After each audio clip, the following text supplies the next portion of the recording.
listening to Make It, a podcast by Bonsai Creative that helps creatives in film get where they're going faster by sharing the advice, knowledge, and insights of professional creatives across the film industry. I'm your host, Chris Barkley, and with me today is my good friend and Make It podcast co-host, Nicholas Bugs.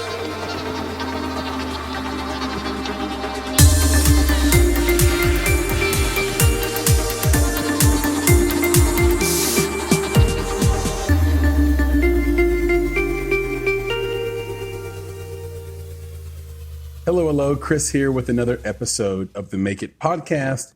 And this is an Indie Talk week. And that means I'm here with my good friend and co-founder, Nicholas Bugs. Nick, say hello. Hello. What's up, folks? What's up, Chris? What's going on, man? Well, what's going on is this is one of the last Indie Talks of the year.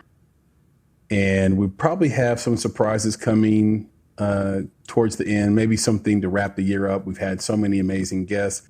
We've had a bunch of wonderful indie talks that have gotten a lot of great feedback. It's funny that you go from indie talk like we do, and it's really difficult to remember exactly what we said in the middle. Right. And we don't really do like show notes for the indie talks like we do for the interviews. So it's like, it's not like you can go back and kind of like, you get a sense of broadly what we spoke about. And the things we remember, or at least for me, Nick, you could tell me if I'm wrong or if you feel differently. The things I remember are the like predictions, like the things we say, is that going to happen? This is going to happen, or sort of a broad topic that's evergreen. And so that is the inspiration for today's talk because we want it to be memorable. We're going to talk about some evergreen subjects around some current events. But before we get into that, what are like your go-to Christmas movies every year? I've always been curious. I haven't asked you that. I don't even know, and this is something I don't know about you, which is a weird that I don't know something about you. I don't know if you like Christmas movies or you watch them or you have a go-to that you watch every year. Yeah, we do, man. It's like, and it's funny because it's like, I feel like now that you're asking me that and, you know, this is what we do, I feel like I should be coming up with something special and obscure. It's Home Alone, man. You know, like we watch Home Alone. Oh, yeah. Like we watch number one. Sometimes we'll watch number two.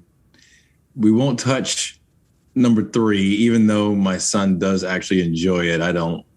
That's, you know, there's no Macaulay Culkin. That's not Home Alone. They should have called it something else. Mm-hmm. And now there's a new one, if you didn't know. There's a new Home Alone movie. And my wife and I just won't watch it. My son watched it. He said he liked it. But no, it won't. It's not going to be a thing. Yeah. I'm sorry. Yeah, it's almost like when Jeremy Renner took over for Matt Damon in The Bourne Identity. The Bourne, yeah. The Bourne series. I like Jeremy Renner. Mm-hmm. Not my Jason Bourne. Right. I'm sorry. Not my Jason. Sorry. Right. Sorry. Didn't even watch it. Didn't even try to watch it. That's what I'm saying. I didn't want to feel any way about Jeremy Renner. I was like, I want to keep liking him. Exactly. So that's where I'm at with this new thing. I'm like, that's not, you just call it something else. Like but anyway, it could be good. I'm not saying it's not good. It could be, but it's just not my Home Alone. So that's the primary one. Two of them is Home Alone 1 and 2. Yeah, those are the primary ones. And I think, I don't know, man, my other ones, well, again, it's usually the kids who get us into it. Okay, so here's another one. I enjoy The Grinch. Okay, which Grinch? Okay, so there's the Dr. Seuss cartoony Grinch. Mm-hmm. Okay, and then there's the Jim Carrey Grinch. I can get down right with both of those. Great. But the latest Grinch, can't do it, man. I can't do it. You know how they say the Grinch's heart, you know, was 10 sizes too small? Yeah. The new Grinch movie is 10 times too long. Like, it's just, we saw that movie in the theater, and that's like one of the very few movies that I literally fell asleep. Is this the cartoon one? It's a cartoon one that's in the same vein as like Despicable Me, like that type of animation. Yeah. It's like what Keenan is in that one. Or like the Whoville sort of. Yeah. But it's a Whoville, but it's very again, Despicable Me type animation. And they went in such a direction with that. It's not it's not true to the original. So I just can't with it. Are there any Christmas movies for you? I have to say, like, do you watch the classics like Miracle on 34th Street, It's a Wonderful Life? No, Home Alone is for me. A Christmas and I'm happy Story. that the kids get into that. The Christmas Story, it is one of those that for a very long time, it was near and dear to my heart. Yeah. But it's one of those things when you have something too often, then you don't have the taste for it anymore. And I think that's what happened with Christmas Story. It was just like, it was almost like I was watching it in October and then again in November and then again in December. And then they showed it again in February. And it's such a great movie. They wear it out, man. Yeah, you'd want to watch it again, but it got so worn out. I couldn't do it. But if I were to pick one for me, other than Home Alone, it would have to be Trading Places. Trading Places. Now, the question is that a Christmas movie? I would say it is. People always ask about Die Hard. Is that a Christmas movie? But people leave out Trading Places. I guess maybe it's obvious that it's a Christmas movie, but I don't know if it's obvious. I don't know. Yeah, to me, it's just Christmas time.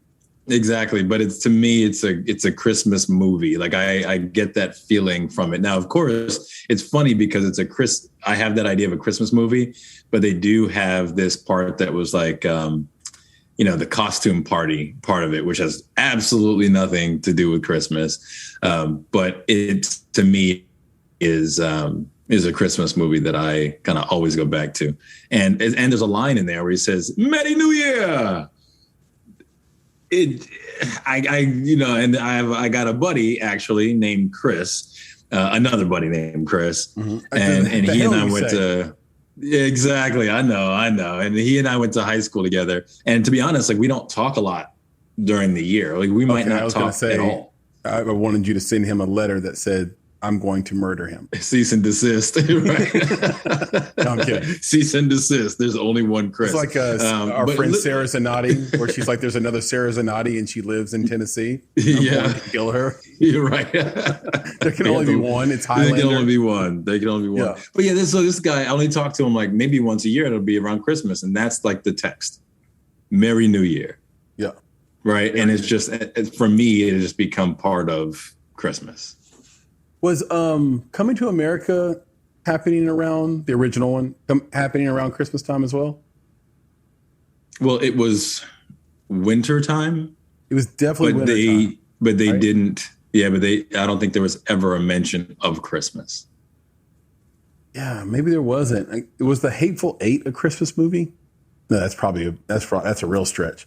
But yeah, I'm like, it was very cold. I'm equating anything that has snow. It's cold. Was The Revenant?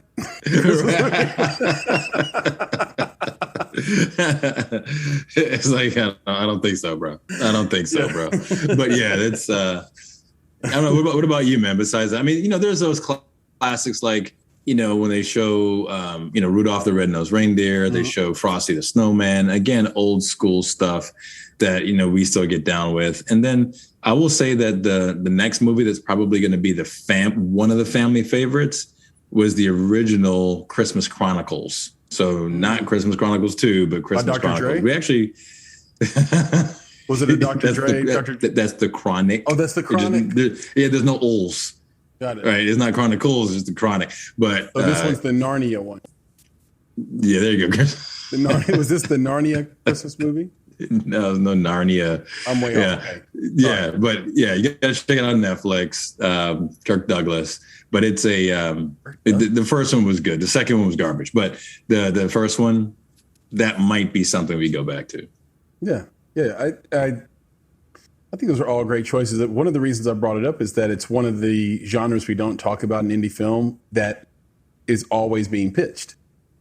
So, and I think is often successful. What's that?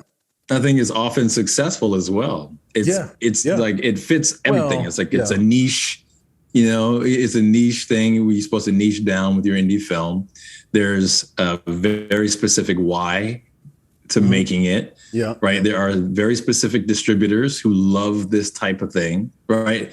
There's so many reasons why you should do it. But like you said, people are always going into horror instead of going into holiday. Well, no, they go into both, but we talk about horror all the time. Yeah, true. Right. Because I think, and look, you're right. That's a strong why. Why are you making this Christmas film? Jesus. and that's very simple. How do you even refute that? Right. But Jesus. Right. But okay. So I think people think they can roll out of bed and write a Christmas movie. And then they find out it's tropey, but it's not easy. Like there's a reason there hasn't been, even in its own sequels, a match to the original Home Alone. Right. Yeah. There's a reason for that. It's a difficult thing to pull off. To hide the setups is really difficult in a Christmas movie because we all know they're coming. Right. Like we all know. It's like watching a dog movie. You know that dog died. Listen to you. Listen to you. When's the last time you watched a dog movie? Like you obviously haven't been watching movies during the Beethoven era, when the dogs don't die. I'm talking about a dog movie where I'm talking about a dog movie that's going to break your heart. Yeah. My man's back in old Yeller days. Old Yeller and Lassie, they're going out. Right. Yeah. And there was another one, Marley and like Owen Wilson was in it. Heartbreaking. But those are hard movies to write and harder than you think. Now, what is easy is just saying, hey, here's my Christmas movie. We're going to have a guy and a girl. They're in a relationship and they're basically going to do the Meet the Parents thing. Hallmark. Oh, is that a Christmas movie? Meet the Parents? Hallmark. Oh, is it? I don't know. Okay. So anyway, yeah, the Hallmark movies, but they even have a thing they do. Right? Yeah, they do. Like Hallmark and Lifetime. So those are great. And there are a lot of people, our friend Cookie McRae, she hates them and loves them at the same time. She doesn't like admitting that she's going to watch Christmas movies on Hallmark, but she is going to watch them. That's right. Because if you like one, you must like them all. Yeah. It's me with cake. I see a cake. I know I shouldn't eat it. I hate myself because I'm going to eat it. Right. He's like, but it will be eaten. Right. It will be eaten. And, I'll look myself in the mirror later and just cry. Just one tear though. Right? What are you doing? You just keep eating cake. Right? Yeah. And please, I don't ever want to see that side of you, bro. That voice right there. Yeah. It's terrible. but I'll watch It's a Wonderful Life. I like little Jimmy Stewart in there. Mary. Yeah. Is that you, Mary? And then I like to play a game where you take a shot every time they do something that couldn't be on film today. Like when that shopkeeper beats the hell out of that kid. Just wraps the hell out of his ears over and over again. Shot. Right. You'll be drunk like before like half of it's done. Like it's a great time. And what a way to spend Christmas. You mix a little, let's say, boiled custard or eggnog with a little spiced rum and a cinnamon stick, and you just shoot that. That cinnamon stick's gonna get in the way. Bro. Yeah. That's in your nose. You just spice it with it. You just mix it with that. You just mix it. That's in your nose and the stick it in your nose, maybe. You know what I do? Take it out. I put it between my fingers. I smoke it. Right. I just sort of mimicry. Exactly. Yeah, wait, I gotta give you the other movie. It's not Christmas, but you mentioned taking a shot when something happens in a movie. Yeah. All right. So the next movie you have to do that with is The Big Lebowski. You got to take a shot. Wait. You got to take a shot every time they say the word fuck. You just got to do it. Oh, you're right. That's not fair. What are you doing? This is a program that can be listened to by anyone. You're going to have people in the ER. Like exactly. That game should just be called Emergency Room. Exactly. Yeah. Just be out, bro. Yeah. You'd be done. Or maybe even just drink every time the dude drinks. Right. There you go. I mean, he got me drinking. It's embarrassing to say so how influential a movie can be on you and how it influenced me. I did not start drinking White Russians until I watched The Big Lebowski. And then I watched The Big Lebowski and I started drinking White Russians, and we all thought we were super fucking cool and walking around with our White Russians. And then that is a drink that will make you fat. You're drinking. Yeah, calories and the cream is it's bananas, and they're delicious. That's why you gotta do a Black Russian. Black Russian. Just don't put the milk in there, man. And you flip it around. That's right. And then you find out, oh, I don't like vodka.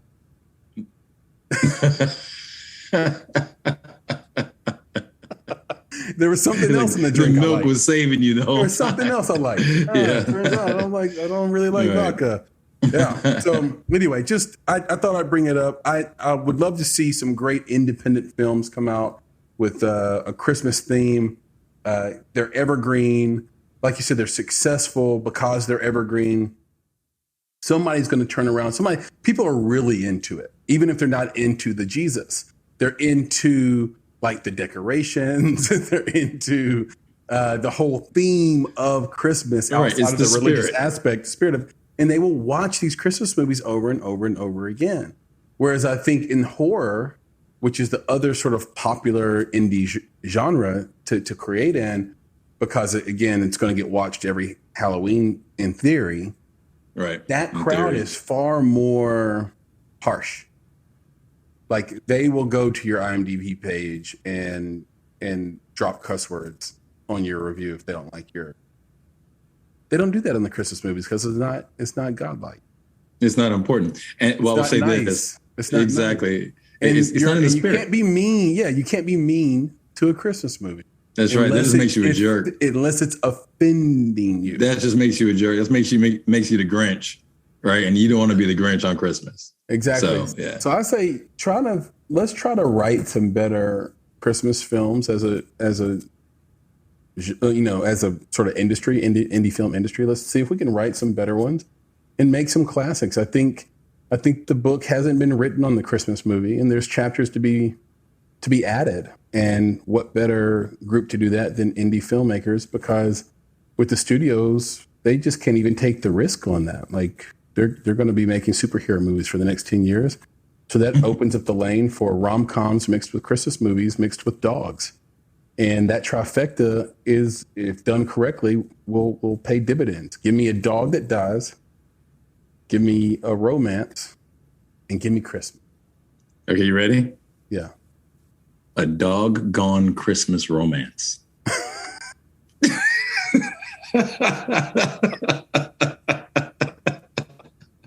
Let me can I walk this back? That's the name of the next film. On the nose. On the nose. Let me walk this back. I have 2 golden doodles. I'm a big dog lover. I don't want to see a dog die in the movie. I don't. I just haven't. I'm noticing a trend. That's a trend that's been around for decades. I would love to see a movie written where the dog lives.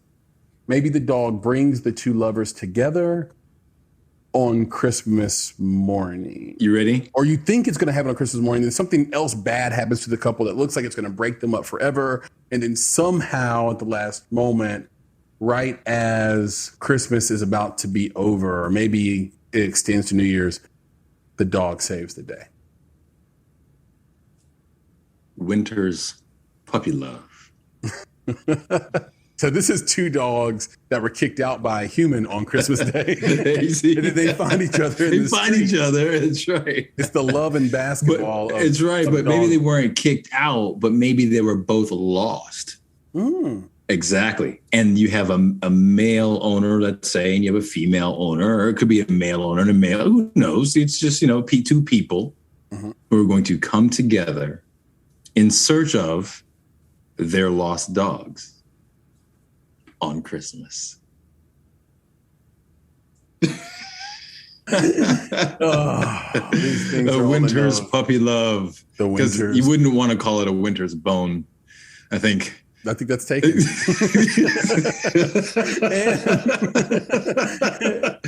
Johnny Got Pink. Yes, exactly. There's got to be a porn named that, right? Well, there you go. That's Winter's. We'll leave it. Winter's Bone. Yes, we'll leave it. Well, no, that's the other thing. You just came up. We just had another idea right there. I just feel like you and I could probably find a whole host of movies that we would just change the spirit of it by doing it by saying the title of the movie in Quiet Storm voice. Yeah. Right. So we just get on and be like, "A Winter's Bone." Oh. Quiet Storm. We used to have that. We used to have that on the station in Nashville. It's called 92.1 or 92Q is what it used to be called. Yeah, we had it here too, man. 92.3. And the dude's voice was so low. Yeah. I wish I could remember his name. He's brilliant. Yes. And his Quiet Storm about 10 o'clock, bro. Like it was, it was way down. Yeah. It was almost brown note. There you go. Where you hear him and you just poop your pants. He's like, ooh. Oh. That hit me right in the prostate. Yeah, right.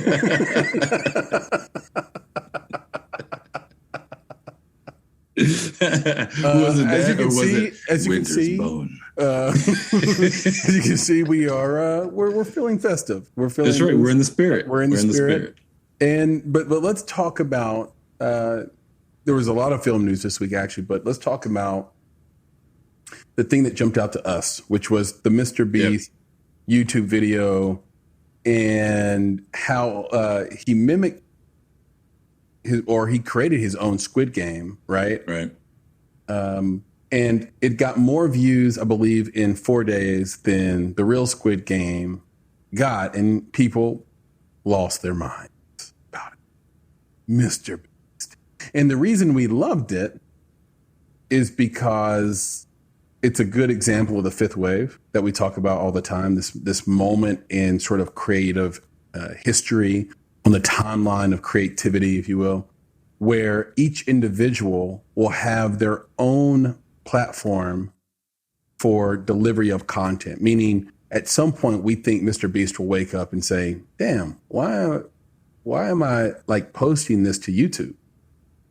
Like, I make so much money, I should actually have my own platform called Mr. Beast TV, and I bet my fans will follow me here. Yep. And then once they follow me here, I'll create an app on Roku or Apple TV, and people will click Mr. Beast TV on that and watch it.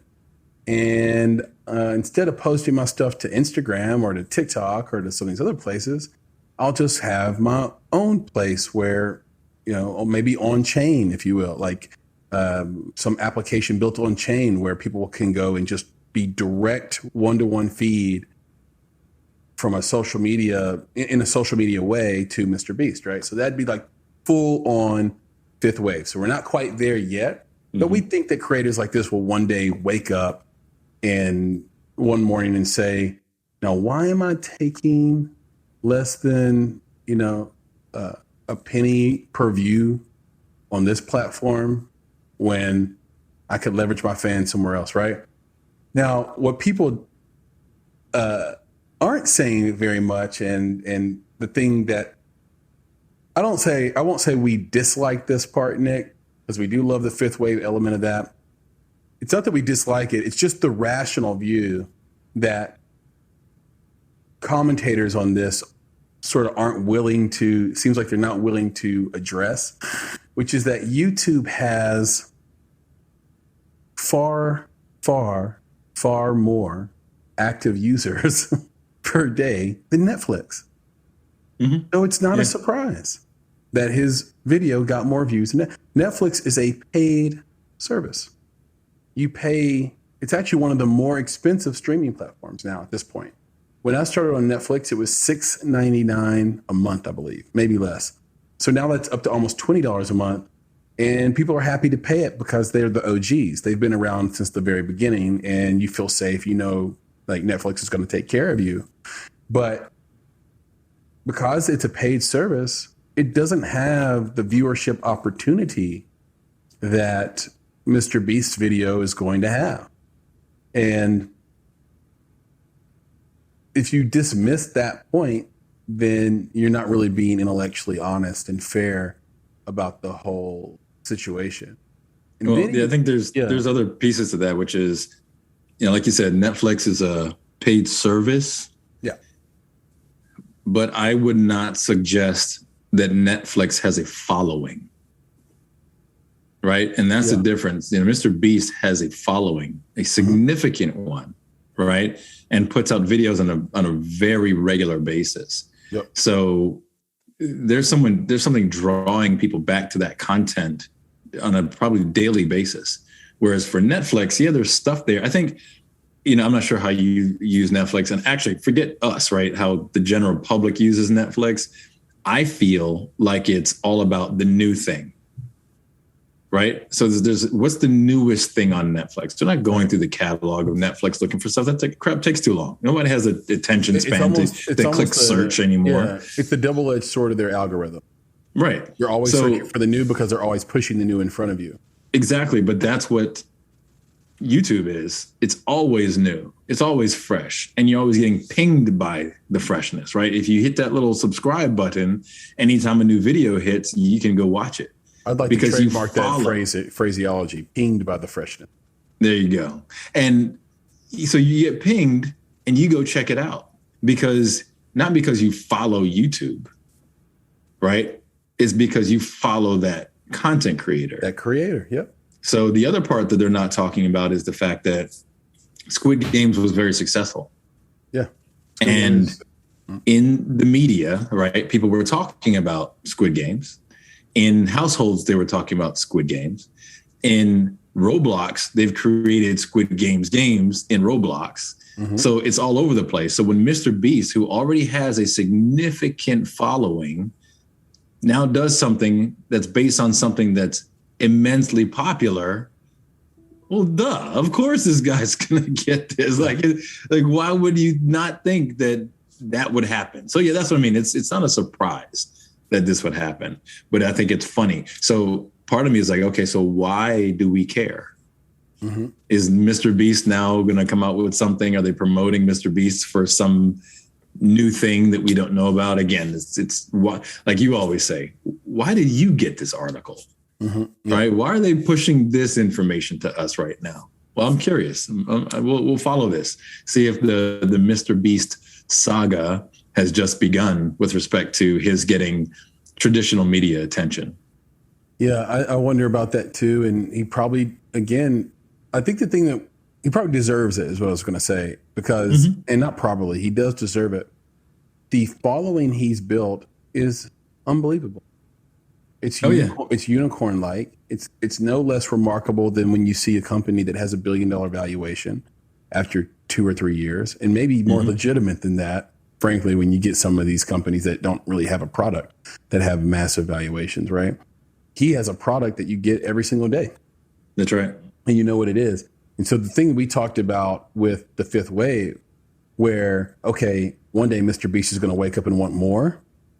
They know that too.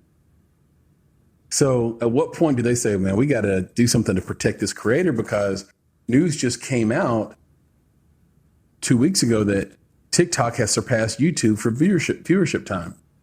So what keeps Mr. Beast from like jumping ship and being a primary creator on TikTok? Because now TikTok is just they've changed their branding. They're trying to be subtle about it. Their executives, they come out and they'll say, well, we're not a social media network. You're hearing that now from them. They never really said that before. Now they're like putting out, we're not social. No, that's not who we are. We're not Instagram and Twitter. We're not showing you like, this isn't, we're an entertainment company. Mm-hmm. And I was really taken aback when they said that. I thought, wow, okay, now I can really see what the next 5 years are going to look like. They're positioning themselves to be, we talked about this in 2020, early 2020, I think, when Quibi was failing. Mm-hmm. Or when they first came out. When they first came out, that's what it was. Before they failed, we said, how are they, like, isn't this just TikTok? Like, how are they going to compete against TikTok? Is TikTok going to be more entertaining than Quibi? And if so, how are they going to win? Because TikTok is, you get a video every couple of seconds. It keeps you locked in. It's very, very, very entertaining. It's like, I think other social networks, when I use them, seem boring, maybe with the exception of Snapchat, seem boring compared to TikTok. And now you have Quibi, and it's like, well, how is Quibi going to have scripted television beat this sort of spontaneous creation from people that never ends? And they had to pay millions and millions of dollars for the scripted content to get that. And the TikTok folks pay them those creators nothing. Exactly. Well, that's the thing. Nothing. You just said like it never ends. Like here's the deal. Like TikTok, especially as it pertains to video content, which is likely more engaging than, static content, right? Yeah. It's infinitely wide, which is why you can just literally just keep doing this, right? Or let it just do it on its own. Yeah. And it's infinitely deep. Mm-hmm. So you could then like someone's stuff and be like, oh, I want to see more of them. Yeah. Right. And then you just go into their videos. And even if they only have 100 videos, well, it's still infinitely deep because you just swipe again and you go deep on the next person. So it's like, it's just infinitely wide and infinitely deep. And you can't beat that when you, like you said, when you have to pay millions of dollars for the content. It just doesn't work that way. This is free content. It's free content. The business model's better. It's old school Apple versus Android economics, where it's like, yeah, we have 20% of the market, but we have, 7-8x margin as you. So we'll just sit on our war chest of cash and let you try to, discount your way to the win, and it never worked. It always works to have a premium product. And this might be a good little business lesson for indie filmmakers as well. Never belittle your product. Like, never assume that your product should be free because the indie film before yours was free, right? Or that there's this place where it can be free. No, your film is precious. It's your baby. And try your best to make it a premium product. And if it's not a premium product on its own, what can you add to it outside of the film? Maybe a graphic novel, maybe some merch, maybe an experience. What can you add to it that all of a sudden makes your film a premium product? Because those always seem to win out. And so when you look at TikTok and YouTube versus a Quibi or Netflix, well, they have to pay out the ass to acquire their content. And TikTok and YouTube really don't have to do that. So they get all this great entertainment, and it's all net profits in. Like, Google has so much money now, I read, that they don't even know what to do with it. They have no idea how to use it. So they'll actually endeavor on any project, any R&D project, just throw money at it. Like, oh, let's see if that pans out. Let's see if this pans out. Why not? Let's just try it. So whereas, that's where I think that key difference is. Now, unlike Quibi, Netflix has content we want to see. They have a deep library. They have loyal subscribers that just kind of let the credit card roll, and they charge enough per person to sort of make that money back, right? And I think that kind of brings us to the next point, which is who made the most money? The actual Squid Game creators, or maybe we can even throw Netflix in there, or did Mr. Beast make more money off of YouTube based on that view count? It's a really interesting question. And because Netflix is so shrouded, I don't know. No, I think we know the answer. I don't know if you can know for sure. I think we know the answer. I think you can posit. I would say it's Mr. Beast. Mm-hmm. And, there's been, some news about basically the bonus, mm-hmm. right, that's been paid out to the writers, director, maybe the whole team at Squid Games. Mm-hmm. So I think they've gotten something, right? And it's a one-time something, where Mr. Beast will not make a one-time something. That as long as that video is out there, it can continue to get hits. Like, that's the beauty of it, right? It's like, as soon as you say, Mr. Beast is this and he did that, well, that's another 10 million views. Yeah. You know what I'm saying? Yeah. So you got his 10 million, you talked about it, then there's another 10 million because people want to know what this thing is. So he's going to get another hit, right? And if he does something else big, it's another. So he'll keep getting paid. The other thing is it's that very meta, because he ends up ratioing himself. Like, yeah. Yeah. So here's the thing. Creates more content. Yeah. So the thing with Squid Games, like with what Netflix, we're doing. So it's very meta. Yeah. So with Netflix, they didn't get paid for that. Yeah. They already have their subscribers or are hoping for more, Yeah. but they didn't get paid for Squid Games. Yeah. They paid for Squid Games. Yeah. So I can tell you, Mr. Beast, he made more money. Now, the next step is, but the question is, did Netflix make more money? That might be that's what I'm saying. a more apt comparison, because that's what I mean. I don't think so. How many net new subscribers did they get because of the juice and the energy? Because it really did take the world by storm. Otherwise, Mr. Beast wouldn't have made a video about it. No, but that's the thing, is that it did, but so did like Queen's Gambit. And I don't know that. Right. How many net subscribers do they get? We have to look at their quarterly reports, because and I'm curious if they increase globally by, let's say, 1 million people, which would be that probably wouldn't be a huge quarter for them. If I just hop in the calculator right here and multiply it times, let's say $16.99. I mean, they made, quite a bit of money there. That's $17 million. Right? Yeah. And I just don't think that they got that many because of, and I don't think that they have any metric whatsoever that could tie it. I mean, I don't know. When was the last time you signed up for Netflix? You just have to look at the quarterly report and say, I see what you're saying. You're saying it could be because of some other show. Or combination thereof, right? Yeah. Because unless how that you sign up for stuff and they're like, how did you hear about us? Yeah. It'd be cool if Netflix did that. Like, well, how did you hear about us? Why are you here? Oh, Squid Games. Yeah. And then it's like, okay, you got the data, but without that, there's no way. And they do have that data. They do have it, because there's a website you can go to on Netflix that tells you everything you watch, how long you watched it. It really has such deep data on your viewing patterns. Yeah, you can make assumptions. First click. And so they know, right, exactly. They know exactly why someone showed up. That first click data would be a really strong leading indicator, right? As to why they showed up. I think where I want to wrap this thought up with, though, is like, what does it say? Like, who is Mr. Beast? Because he is making film, but I don't know if he's a filmmaker. And then what does it say about the nature of creation, that you can do more by copying someone and sort of drafting off their idea than you could, and maybe even being more influential than you could coming up with your own idea? It seems like a lot of YouTube videos are based on that. A lot of YouTube videos are, here's what's happening in the world where there are originals, and let me make a video. Like, think about the culture of YouTube. It's all about reaction. Oh, Eminem dropped a new verse. Let's react to that. Mm-hmm. Oh, Kids Yella react. just sang Parents a great react. song. Dogs Let react. me react to that. Right. It's like, oh, so-and-so made a toy. Let's watch this kid play with it. Mm-hmm. Like, it's highly derivative on YouTube, but it works. And so I don't know what it says about our society. I don't know what it says about the future of creators in film either. Yeah, well, for me, it's so let's take it back to, so we're talking about indie filmmakers and, like, what's the difference, right?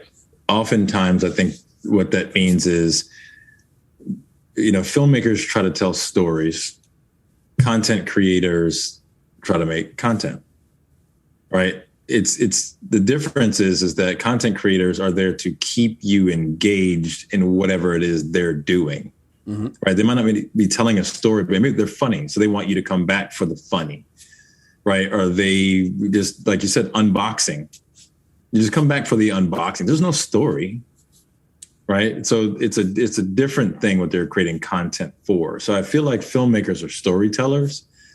And then the second part of that is that because they want to differentiate themselves from content creators, basically the average Joe, right? Then it's a different level of equipment, right? It's a different level of skill. It's a different level of attention to cinematography and all these other things that puts them in a different bracket. But when we talk about like the success of a filmmaker, indie filmmaker, there's this interesting space when it comes to money. So, I will briefly talk, I'm not going to get into the movie, but, one of the things that Alec Baldwin recently mentioned during his interview was that he made about Rust. He made an independent film, right? Everyone knows it. everyone was calling it a low budget film, right? Because they're being, it's like pejorative. They're kind of crapping on what was going on because of the tragedy. But it's an independent film. And he said this, it's an independent film that he was making for $5 million. Okay. There's a range, and we know it, which is that $3 to $5 million range that puts you in the potential profit market for independent film as a standalone product. Yep. Okay. But most of the indie filmmakers that we talk to or that are out there in the wild trying to do their thing, they're not in the $3 to $5 million range. They're in the 250, 500,000, maybe $1 million, maybe 50,000, but they're basically below that. And I think our thing is, if you're below the 3 million range, you need to learn how to become a content creator. Yep. Because you're not going to profit solely from your $500,000 film. It isn't in the profit market. Profit market is 3 to 5 million. Mm-hmm. So it's not that you can't make your $500,000 film or that you shouldn't. It's that in order to promote that thing, to get people to watch it, to get the people to actually pay for it, they have to follow you. Mm-hmm. The only reason someone's going to follow you is if they have a reason, right? A legitimate daily, what is following? Following is, I am with you along your journey, right? There's a difference between following someone and meeting them, right? So that's what content creators do. They get a following. So if you are dealing in that below $3 million range, then you need to learn how to be a content creator so that your following buys your $500,000 film, your $1 million film, your $50,000 film. That to me is kind of the world that we're in when it comes to indie film with respect to content creation. Yeah, and you see it again, TikTok expanding their length of their videos to 5 minutes now so that people can create little micro shows out of the content. I wouldn't be surprised to see them actually have just keep expanding that or create like different types of entertainment avenues for you to go down, but not for you to make a movie. Right. But for you to create content. Whereas I think YouTube, you see where they went, they have a lane for music, a lane for film. Mm-hmm. They're all paid lanes and they're trying to figure it out. They have a little shorts, sort of reels avenue that everybody's trying to copy and create into a feature. And some apps do it better than others, but in general, it's like super common now. And we just can't watch all of them. Like as a user, you kind of have to pick like what like sliding video type thing am I going to watch? And right. Yeah. And for the most part, it's been TikTok that's been the big leader, in the clubhouse on that. There are exceptions. For anybody that's listening to us for the first time, I mean, there are exceptions to the rule. Like there are unicorns that have made films exactly that are less than $3 to $5 million that have done tremendously, tremendously well. And maybe there'll be a book one day that we'll put together, Nick, about those unicorns and what we can learn from those films. But so we're not saying that like it's impossible. Like if you want to go make that film, and maybe you get lucky with it. Maybe you hit the zeitgeist right on the nose, and then you're able to push that film through to wonderful profitability. But it will be in general an uphill climb, simply because the individuals and machine you have to work with on the other side of sort of the profit game, which are your distributors and what happens in post, and just the various platforms where you could try to make that money back. They are less interested in your product. Right. Exactly. It's not impossible. It's improbable. They may not pay full bore for what you've created. So we're definitely not saying that. It's just that you could get your heart broke if you think that your feature that's below 3 to 5 million is going to get treated the same way as that $3 to $5 million film. I mean, even Alec Baldwin is getting sort of like you said, they were acting pejorative toward him making a low budget indie film. Whereas we would take like incredible pride in that idea. The idea of like, oh, wow, Alec Baldwin's making an indie film. This is great. This is awesome. No, because he made that film, someone died. Exactly. Like, that's it. That's it. Because they're raw. It's fraught and wrought with challenges and concerns. It's just anyway. I won't go there. Which one of those isn't a word? Fraught or wrought? They're both words. Do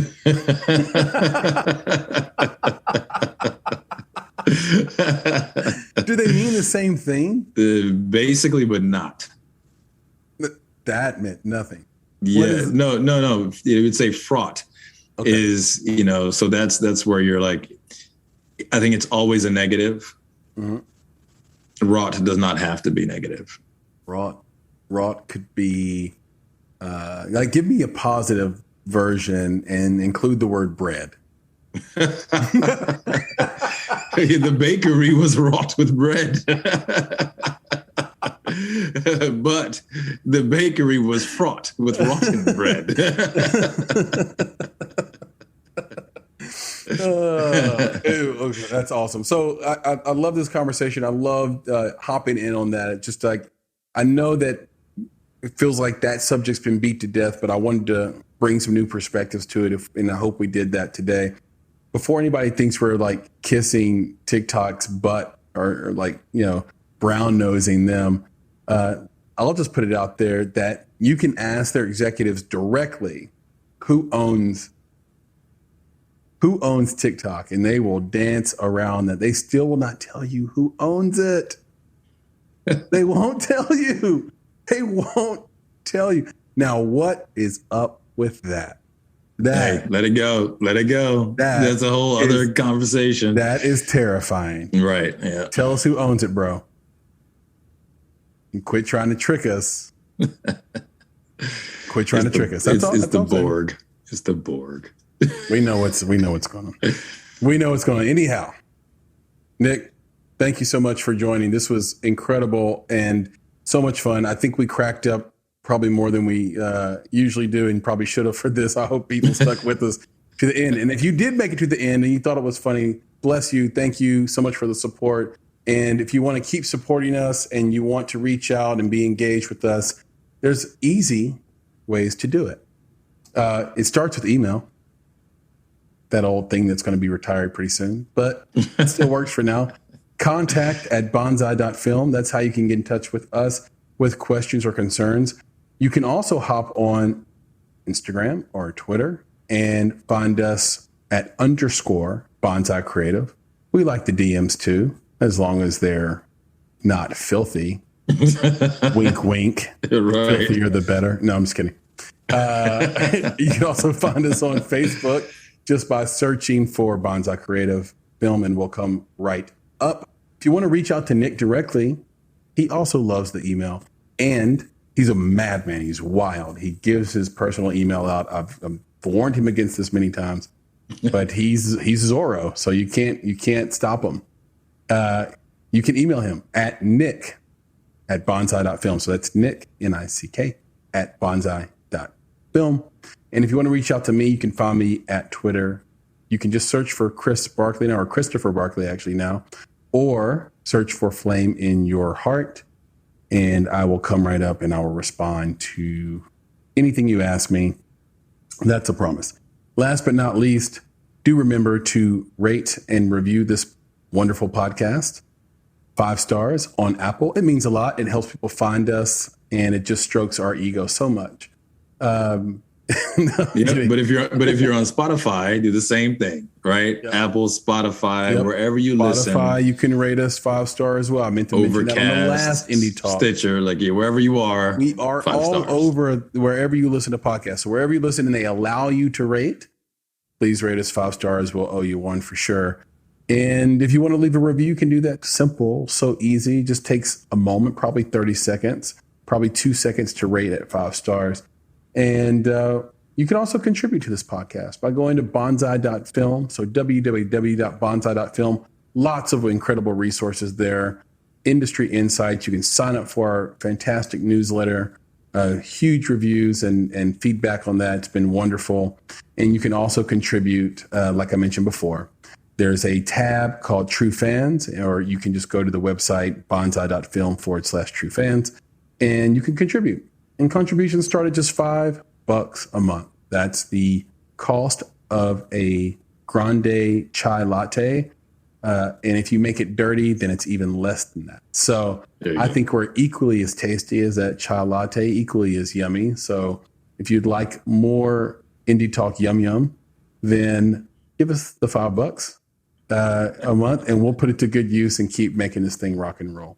Of course, you can contribute any amount you like, but again, starts at $5. That's bonsai.film/true fans, and we deeply appreciate it. So with that, Nick, Merry Christmas to you, and can you leave us with the credo? Yep. Happy holidays, my brother. Happy holidays to everybody out there. And if we don't speak to you before then, which we probably will, Merry New Year. But with that, yes, my friends, be better, be creative, be engaged. And thank you for listening. Nick, talk to you soon. Yes, sir. All right, man. Peace. Take it easy. Bye. You've been listening to the Make It Podcast. To find out more information about this week's topics, including links to relevant blog posts, projects, and indie creatives, please visit our website at www.bonsai.film. If you haven't already, you can join our podcast community on Apple Podcasts or the podcast app of your choice by searching for Make It Bonsai Creative, and the show will pop right up. You now have the opportunity to support the production of this podcast. If you love Make It and are a true fan of what we're trying to accomplish in the indie film community, please visit www.bonsai.film and click Contribute. Contributions start at only $5 monthly. You can follow us on Instagram and Twitter at _Bonsai Creative, and on Facebook by searching for Bonsai Creative. You can provide feedback to us via email at contact@bonsai.film, and you can follow me, Chris, on Twitter at Flaming Your Heart. That's FLAMEINURHEART. And of course, if you're looking to take a big step towards your filmmaking success, go to www.bonsai.film and click on Services to explore a variety of offerings, from keynotes and panels to pitch readiness assessments and so much more. You have everything to gain. Until next time, be better, be creative, be engaged, and thank you for listening.